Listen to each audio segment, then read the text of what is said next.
Hello everyone, it's Tom here with news of a Rest is History special. I am interviewing none other than the great, the one and only Paul McCartney. He has a new album out, The Boys of Dungeon Lane. Lots of the songs on that album are about his early years growing up in Liverpool. So I'm talking to him about that, about the context, the history that gave rise to the Beatles. And we have a world exclusive here because one of the songs from that album, Salesman Saint, will be featuring in the interview. So incredibly exciting. Enjoy the song, enjoy the interview. This episode is brought to you by Lloyds, which has been backing British ambition for over 250 years. Now, when you think about it, every dynasty in history has boiled down to two important elements: aspiration and action. And a classic example of this from British history, the rise of the House of Wessex, the family of Alfred the Great and his heirs, who between them established the United Kingdom of England. Yeah, it's a great story, isn't it, Tom? A great lesson in leadership, I think, for anybody. So Alfred and his heirs, they marry idealism and pragmatism. They're brilliant at alliances. They're brilliant at managing power. They're brilliant, of course, at managing their money, which is a key part of political leadership. And of course, we are all reaping the rewards of their wisdom and foresight. When it's time to make your next move, you can bank on Lloyds to be ready when you are. Because from new businesses to new homes and new life chapters, backed by generations of hope and ambition, you can see, Tom, why 14 million people trust Lloyds to help make their dreams a reality. Based on Lloyds' internal customer data from March 2026. Hello everyone and welcome to The Rest is History. And obviously on this show we have talked about all kinds of world historical figures, but today is a first because it's the first time on the show that I will actually be talking to a world historical figure. And this is a man who is the greatest composer of the 20th century. With the Beatles, he was a lightning rod for one of the most transformative decades in modern history. And ever since I was about 8, he has been my personal hero. So this is unbelievably exciting for me. And I am talking about, of course, Paul McCartney. Well, that's quite an intro. Well, it's not too much for you, I hope. No. Not excessive. No, hey, come on. Adulation, it's always a good at thing. all. So we're talking because you've got a new album out. Yes. And this is an album that, it's not continuously about it, but a lot of the songs are focused on your childhood, your teenage years, growing up in Liverpool. And I was wondering, is this telling us something about what made Paul McCartney who he is? In other words, could the Beatles have emerged from any other city apart from Liverpool, do you think? Was there something distinctive about Liverpool? I think so. Yeah, I was thinking about it recently. I do think the character of Liverpool is a very sort of strong one. I think with the Irish influence and then coming through the war and having to be happy when bombs were falling. So there was a lot of music when I was a kid. My dad played the piano at home. There were a lot of jokes. And so they kept their heads, above water by laughing at the whole thing. And I think that was something that found its way into the Beatles. And I think it gave us a good sense of humor that no matter what we were going to do, like arrive in America and have the New York press ready to make fun of us, we gave as good as we got. And that was because of our Liverpool upbringing. So you, in the new album, you have this song, Salesman Saint, which is about your parents, your mum and dad. And it kind of begins actually in the war, because you were born in 1942. All the Beatles were born in the war. How much of a kind of legacy did the war years leave in Liverpool and on your kind of personal memories of it? A lot.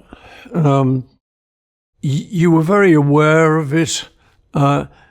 Not the actual bombing. I think all of us were a little too young to experience much of that. Ringo, who's the oldest, he might have some memories, but I don't. But the thing is, the feeling that the grown-ups had, as I say, having to laugh it off. This is a world war. Yeah. But they've got to carry on. They've got to talk to each other. Because that's one of the lines in the song, isn't it? They had to carry on. Yeah. And they did. That's what I say, and I marvel at that. Because now, people can get defeated by the slightest little thing. So compare that to not being defeated by bombs literally raining down on your city. And you've got to find a way around it. And so when I grew up, there was a lot of joy. I think that everyone was just so glad to be out of these terrible circumstances. And my uncles were all great joke tellers. And I never heard any of them sort of sitting around go, oh God, life's terrible. There was none of that. It just, they'd come through it, and so it kind of wasn't allowed. So the bomb damage in Liverpool, it took a long time to repair, right? Yeah. And then you went to Hamburg, and Hamburg also was a city that had been wiped out. So when you were kind of making your music, were you thinking of, oh, thank God we're not involved in that? You avoided national service by about a year, didn't you? A year or two? Yeah. Was the fact that the war had passed and you were kind of in a new age and Liverpool was starting to get back on its feet, was that something that kind of served as an inspiration? Yeah, I think so. As I say, all of us grew up expecting to go in the army or national service. So we were all kind of coasting through our teenage years thinking, oh my God, it's going to happen soon. Yeah. And then suddenly it was as if God opened the waters and the Israelites could just go through. And that was us. Suddenly, all of that had gone, except for the evidence of it. Yeah. So where we played football would be on what we called the bombie, which was the bomb site. And we didn't think anything of it. It was just the bombie. But as later, then you go, why did we call it the bombie? Also, if there's an unexploded bomb. It could. But, so that was all around us. But we just lived with it and kind of made it part of our lives. And then we were able to, like our parents, able to kind of laugh at everything. And today is, we're recording this on International Midwife Day, apparently. Wow. And so that song, Salesman and Saint, your dad was a salesman. Yeah. And your mum was obviously a saint, but she was more specifically a midwife. Yes. Father was a salesman. My mother was a saint. Working every God-given minute to make enough to pay the rent. The war was nearly over. The peace would soon begin. Living on the edge of the city. When the roads were going. That was very important, wasn't it, in terms of where you would live? Because as a midwife, she would get kind of houses and you would kind of move around, upgrading with each house. It's true, yeah. We moved around quite a lot and didn't realise till we were much older that, that's why we moved. But yeah, she would, and it was often on the edge of the city, but there were nice houses, it was always an upgrade to us. Because Fulton Road had an indoor toilet, didn't it, I think? Wow. So an indoor toilet. Yeah, no, it's true. So we thought we were going somewhere. And my mum was very aspirational, like a lot of good mothers. She just wanted her kids to succeed, do well. I mean, my wife, Nancy, she will say to me, you don't talk Liverpool. She said, people love it when you talk Liverpool. I say, yeah, but my mum tried to get us not to talk Liverpool. She tried to get us to talk posh. She was hoping we'd be doctors or something, you know. But I guess as a midwife, she's a community midwife, right? I mean, she's not working in a hospital. So she has to serve all the community. So there would be, I don't know, people in leafy homes, and then there would be people with very little. And she would have to serve them all, and presumably she would know them all. Yeah, no, it's quite, it's something growing up. Oh, my mum's a midwife. And you don't really think much beyond that. But now you think, wow, you know, just going out and home delivering all these babies and the parents being so in love with you. I mean, they would come around to our house and bringing little gifts, a little statuette or something. Very cheap stuff, but just to show the gratitude. I have one big memory of her. It was in the winter and it had been a heavy snowfall. And she got called up because we had one phone in the house, and she got called to go to a birth. So she got on her bike, because they didn't have cars. She got on her bike in this deep snow with her uniform on, with her little suitcase on the back and a little basket on the front. And I have this memory in the streetlights of us cycling out through the snow and thinking, wow, yeah, that's pretty brave. I mean, you know, you did it. They did it. I was asked to ask you this by my wife, who's a midwife, so she will be delighted by absolutely everything that you've said there. So just sticking with your parents, two other things specific about Liverpool, maybe what makes it distinctive, related to your parents. So both of them kind of came from Ireland. Ultimately, they're kind of like. I think their origins. Their origins are in Ireland. Came from Ireland. Yeah. So was that kind of generates a sense in Liverpool that it's not quite part of England, doesn't it? Do you think that was a kind of important part of? I'd never thought of it like that, but you're right. Yeah. No, we were from Liverpool, and you know, you didn't want to be lumped in with everyone. Yeah. We thought we were special, and I think at one point it was the second city to London, because it was a big port. Yeah, fabulously rich. Yeah. So, you know, we had a great sense of importance, which waned through the years, you know. But when I was growing up, you definitely thought Liverpool was a very great, grand, historic place. You used to go down and see all the liners off. Yeah. They'd all be going off to Canada, you know, places like that. And it was only later that you learn that this was slave trade. Yeah. That there was a lot of that. Only thing we would see would be the local Caribbean people.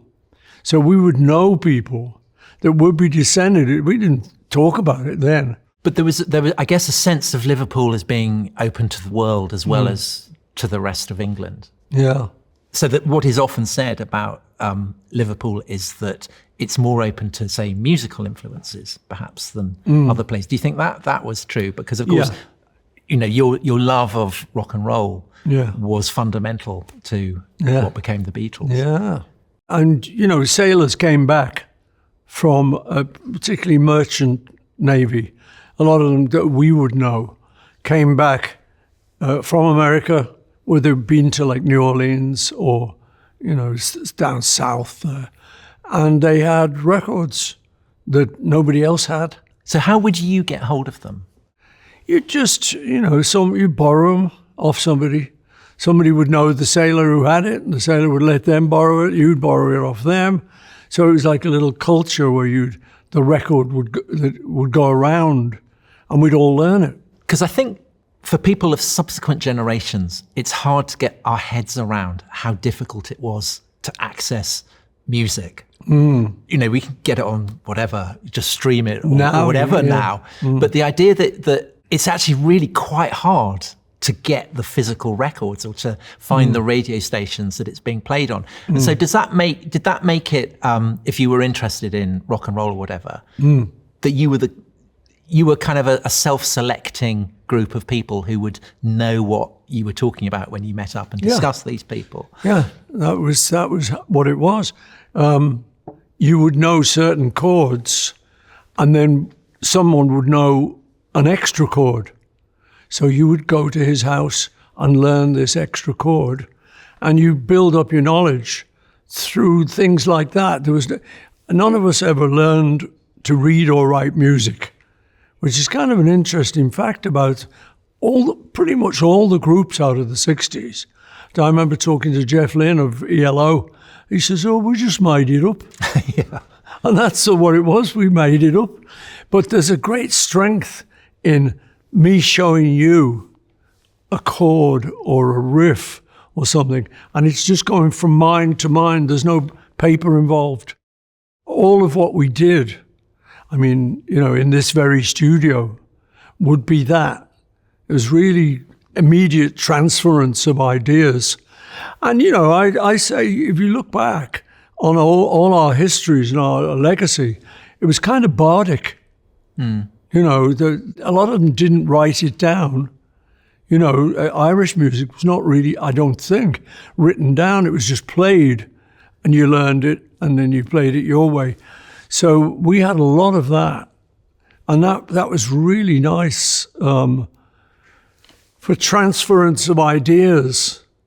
We would come in here on a Monday morning, let's say, if we were going to record during the week, and it would mainly, in the beginning, be John and I, and we would have just written something the week before, written some songs, and we'd come in and everyone would just gather 10 o'clock, 10:30 in the morning. And George Martin would say, "Okay, chaps, well, what is it? What are you going to do?" And we'd say, "Oh, well, this one." And we'd play it. Me and John, on 2 acoustics, would play it. George Harrison would look at it and go, "Okay." Because immediately he knew what we knew, because we'd all learned it all together. Ringo would tap out a rhythm kind of thing, and we trusted him to know what to do. And then 20 minutes later, we were recording that song that no one had ever heard, including the producer. Well, I think for anyone who's seen the Get Back film, watching you come up with Get Back, it's been revelatory in those terms. And you're kind of, come on, it's Get Back. And then you realise, oh no, he doesn't even know that yet. It's kind of an amazing sequence. Yeah. But presumably that's what you first bonded with John Lennon over. That you both knew these chords, you knew this music. Yeah. And that's what happened when what was the Walton Fete? Was that the first time you met him, or did you met him First before? time I met John was at the Walton Fete, yeah. Through a friend of mine, my best friend at school was called Ivan Vaughan. He was born on the 18th of June, 1942, same day as me, in Liverpool. And he knew John, so he introduced me to John. But John pretty much knew what I knew. Actually, in the very beginning, John was playing banjo chords on his guitar because his mum had taught him those chords. So I would sort of say, well, that could go like this. And I'd show him how it was done on the guitar. But it was all very just one-on-one. And did you find that as the Quarrymen formed and then, you became the Silver Beatles and the Beatles and so on, that as you became better and better and your kind of musically you became more sophisticated, more knowing, was the kind of infrastructure that enabled you to access music and also for your music to be promoted kind of growing up around you? Were there more record shops? Was it easier to get radio stations or whatever? So were you kind of, as the Beatles, moving towards a point where you could have a global market in a way that maybe even Little Richard or maybe even Elvis hadn't back in kind of 1955 or something? We were hoping for that. That was the idea that was prevalent at the time, was that you would do what all these other people had done. You didn't quite know how you were going to do it, but I think that's half the battle, is just having that bold ambition. Yeah. So we just assumed we could do it if they've done it. And we'd learned a lot of their tricks. So and we showed each other how to do it. And then came down to London, and there were certain guys down here, mainly guys, that would know the stuff we knew. So I remember the Isley Brothers was something that we knew. It was an act we knew because they did Twist and Shout, which we covered. And then you come down to London and someone say, oh, you know the Isleys? So there was that kind of in-crowd thing, you know. Yeah, I know, it was a lot of fun. But kind of so, again, just to reiterate, it's so mad that this music was so kind of exclusive because you had to know. If you knew, you knew, and if you didn't, you didn't. Yeah. Whereas now you can just kind of absorb it almost like osmosis. No, it's nothing like it is now. You can just hit a button and you can get all the music in the world. Now, then it was, I think it made it more special. You know, if somebody had an interesting record. John's stepfather was a guy called Dykins, had some cool records. So we'd go round to the house and play the records. And there'd be things like Carl Perkins. So that all got into our act. So we'd learn it, get all the words down. And so that was how you learned. It was just if someone had a record, you played the record and copied all the words out, worked out the chords and the riffs. It was a magic moment. I mean, I learned the riff to That'll Be the Day, Buddy Holly. I think Little Richard and Buddy Holly were your great favourites. They were part of the thing. Buddy Holly was great because he played guitar and he sang and he was out front, which not many of the singers did. Elvis had Scotty Moore, who played guitar for him. But Buddy played the lead and did the riffs. So you'd learn off him. And he wore glasses, which I always liked. And he wore glasses, which suddenly made life okay for John. John was embarrassed. Anytime he saw girls, he took the glasses off, you know. So you're learning these songs, but then you start to write your own songs. Yeah. And I saw you interviewed on a film that came out recently, I think on the BBC, about your lost bass. And you were talking about how when you have a guitar, you would kind of take it away and sit in a private room and kind of nurse it, almost like going to a psychiatrist. Yes. And you would talk to the guitar and the guitar would talk back to you and it would talk to you in the form of a song.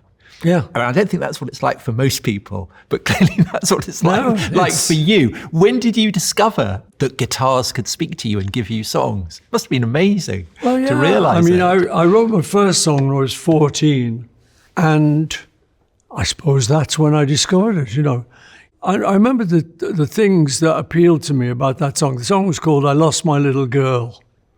And someone pointed out to me, my mum had died not too long before that. So probably at the back of my mind, a therapist would probably say, that's what this was about. But the guitar was your therapist. And the guitar was the therapist, really. Yeah. So, you know, I had a couple of musical ideas. The chords went down, went from G to G7 to C. So there was a bum, bum, bum. And then my melody went bum, bum, bum, bum against it. So you had those little tricks that you just learned just from listening to music.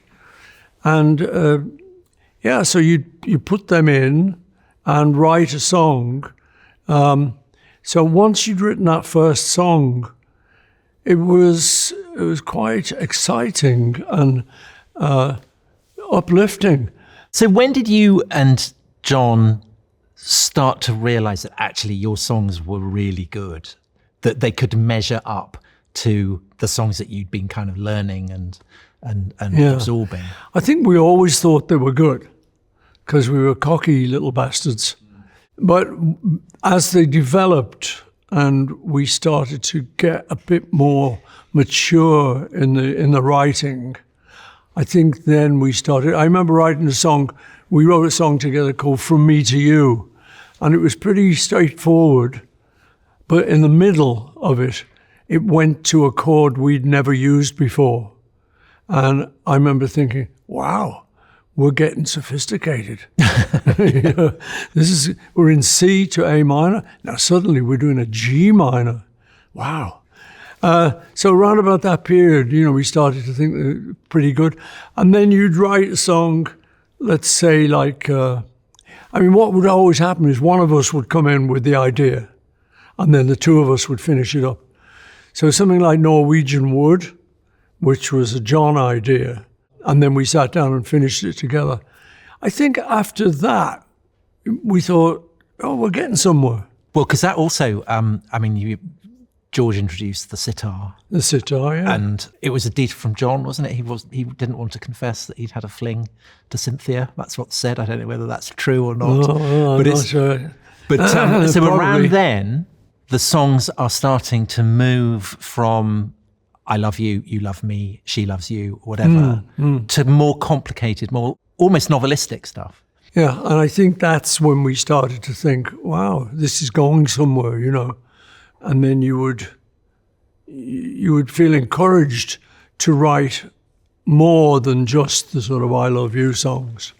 I just watched you talking through all the songs in the new album. And you said in that your song Salesman Saint about your parents, that you were kind of inspired by the example of Charles Dickens, looking back to his childhood. And the sense I get with you and John as well is actually how literary you were as well, how informed by reading Lewis Carroll, Dickens or whatever. So was that part of what was starting to feed into the songs? Yeah, I think that's one of the things that made the Beatles special, was that three of us were grammar school boys.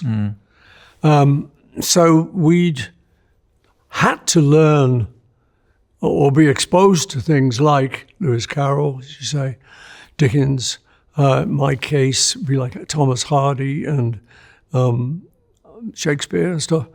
So even though we didn't like it at the time, because it was school, it was like, oh, this is boring, you know.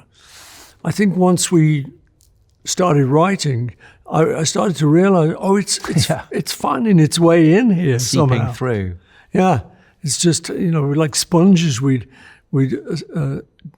got it all in our beings, and now when we're writing songs, you're starting to realize that, like a rhyming couplet, which I would learn about through studying Hamlet from A-level or whatever, and I always thought that was a cool idea of Shakespeare's. He just finished up the thing with, I'm going to do the bop, and a diddle, I'm going to the bop. Wow. Yeah. And goodbye. And that's the end of that thing. So I was only years later, I realized I'd used that unwittingly. And in the end, the love you take is equal to the love you make. Preceding that is Golden Slumbers, which you kind of, it's literally word for word taken from an anthology of Elizabethan poetry, isn't it? Yeah. So, again, something else that you said about the new album, but I listened to you talking, was you've got a song in it about a woman who has married a complicated man, but she's got the measure of him. And you were talking about how you love to write songs about people, almost like a kind of novelist.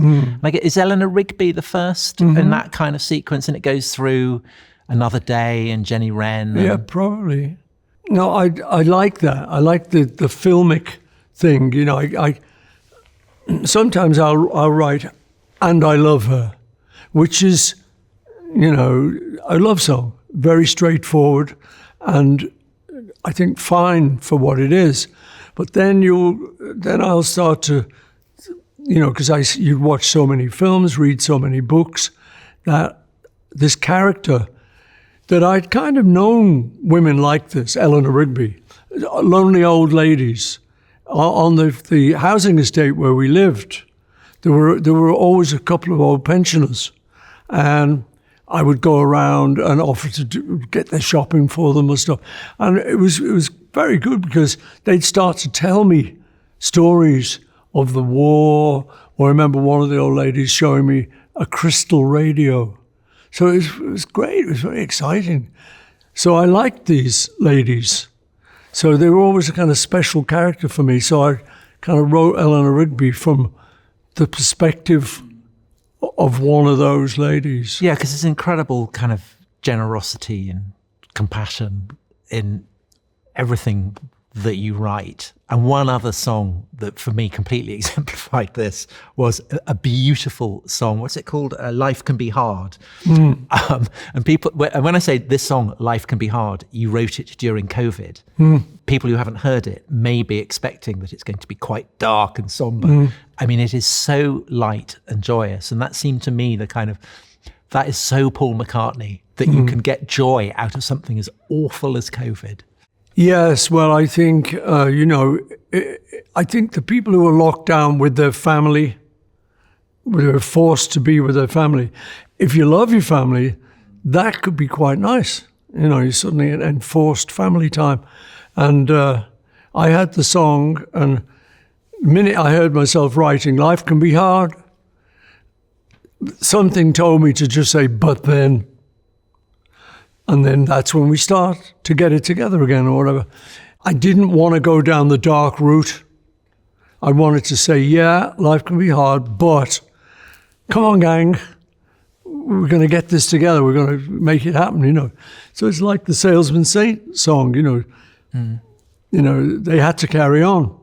I think it's a theme in my stuff, in my writing, that even though stuff is hard, you are going to have to carry on or let it defeat you. And I think that's very much from the wartime years that all of us grew up in. Carry that weight. Yeah. But, as I say, I never heard any of the uncles talk about the war. They would always have a joke, some great joke that they would tell you.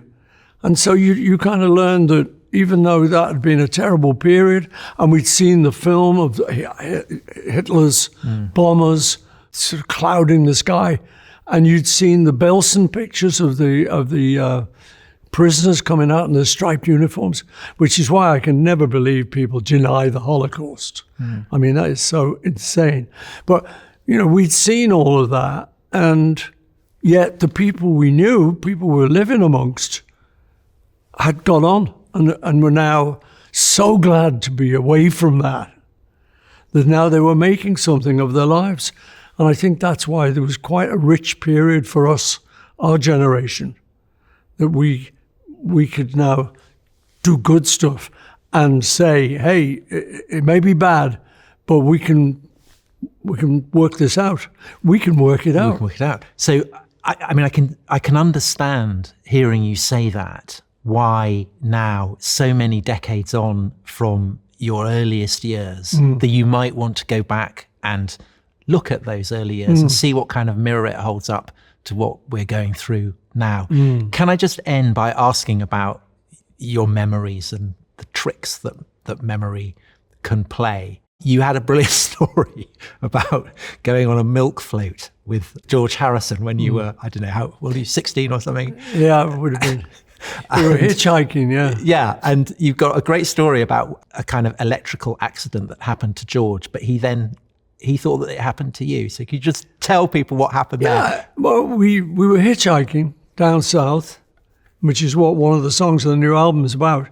And we got a lift from a milk float, which was electric. Those are the only vehicles we knew that were electric, went about 4 miles an hour. But it was a lift, so we were quite happy. The driver was sitting on the right-hand side. Then there was a battery in the middle, and then there was the passenger seat on the left-hand side. And George sat on the battery. George Harrison sat on the battery, and everything's going fine. We're going along. We're getting our lift, and then suddenly, bang! Ah! And he jumps up. I go, what's that? What's wrong? And he had a pair of jeans with a zip on the pocket, and it had connected with the 2 points. On the pocket. I thought not on the crotch. No, it wasn't the crotch. No, this is his back pocket. Right. So he jumps up, and it had connected up, and the battery had given him a bolt. And later, when we got to our B&B, he showed me, he had a great big, it was a zip tattooed into his bum. But, and the point of what you were saying was, so that was always my story. And I told it to people. Then I met Olivia Harrison, George's widow, quite recently. And she was saying, oh, I love that story of you and George going down to Wales and you sitting on the battery and it connecting, and you got a scar on your bum. I said, no, it wasn't me. It was George. But I think it's amazing the way memory does that. It can just morph. And it must be even harder for you because you've been so written about. People know things about you that maybe never happened because it's been reproduced in countless books. That's very true. And that is history. It is. That is, and I now appreciate through all the sort of wrong stories about the Beatles, I realise, that Harold with the arrow in the eye, oh, I get it. It was for the tapestry or whatever, all these little things. How can you have accurate history? This is the perfect note on which to end. Paul McCartney, thank you so much. And thank you, everyone, for listening. Thanks. Oh, that was a great ending. Good. That was an ending. Yeah. Thank you boy. so much. I think of all the things that the rest is history has brought me, the chance to interview Paul McCartney is absolutely up there at the summit. That's something that I've dreamed of doing since I was about 8. And it was an amazing experience to have him come down the steps from the production booth in which George Martin had messaged them when they recorded Please Please Me, Gentlemen, you've just recorded your first number one. And there was Paul McCartney coming down the steps, having a little chat with him. It was just amazing. When I began the interview, there was a kind of slight tightening of the vocal cords, I think. But he was amazingly generous, amazingly personable. I know he's done a million interviews, so he's very skilled at putting interviewers, getting them to kind of feel easy. But it really did feel like a conversation. The only time when it didn't was when Paul started talking about the recording of Norwegian Wood, and I abstracted myself. I suddenly looked down and thought, here I am in Abbey Road listening to Paul McCartney talk about how John Lennon wrote Norwegian Wood, and my mind went completely blank at that point, and I had this great lurch of panic thinking, what on earth am I going to talk to him about now? But actually the interview flowed in all kinds of ways that I wasn't entirely expecting, which is kind of what made it so fun. And I thought, especially at the end when he started talking about the unknowability of the past and, is the Bay of Tapestry adequate evidence for the Battle of Hastings? And I kind of felt then that maybe that was a comparison that he'd never previously drawn in any previous interview. I may be wrong on that, but if so, then I feel very proud. Wonderful that of all the things that he could have first talked about, his take on the Battle of Hastings, it was the rest is history.